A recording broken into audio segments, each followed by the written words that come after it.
या महिन्यामध्ये रिक्षाचे काही गुन्हे दाखल झाले होते. त्याबरोबरच परवाला 2 दिवसापूर्वी मोबाईल स्नॅचिंगचा गुन्हा दाखल झाला होता. या प्रकरणाचा तपास DB करत होती आणि यामध्ये आरोपी अटक झालेले आहेत.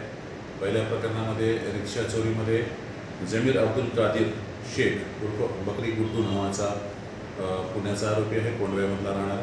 त्याला अटक करण्यात आलेली आहे. त्याची मोडच आहे, तो जेलमधून बाहेर आला की रिक्षाची चोरी करतो. अशा प्रकारच्या 3 रिक्षा त्यांनी चोरी केलेल्या आहेत. त्यापैकी आता आम्हाला 2 रिक्षा रिकवर झालेल्या आहेत आणि रिक्षा चोरीचा गुन्हा आमच्याकडचा 2 गुन्हे उघडकीला आलेले आहेत.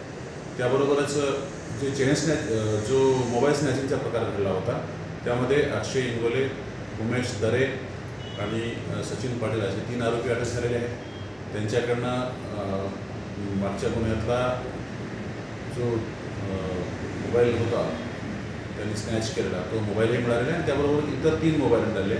त्यापैकी 2 गुन्हे दाखल आहेत. पैकी एक आमच्याच पोलीस स्टेशनला आहे, म्हणजे आमच्या पोलिसचे 2 गुन्हे उघडकीला आलेले आहेत. त्याबरोबर इतर पोलीस स्टेशनचा सुद्धा एक गुन्हा उघडकीला आलेला आहे आणि एक जो मोबाईल आहे तो आणखी शिल्लक आहे. त्याबाबतची चौकशी चालू आहे. एकूण किती मोबाईल हस्तगत करण्यात आले? 4 मोबाईल असतात. सर, तो पुण्याचा आरोपी आहे, त्याने रिक्षा कुठल्या चोरी केल्या होत्या आणि त्याला नेमकं कुठं पकडण्यात आलं?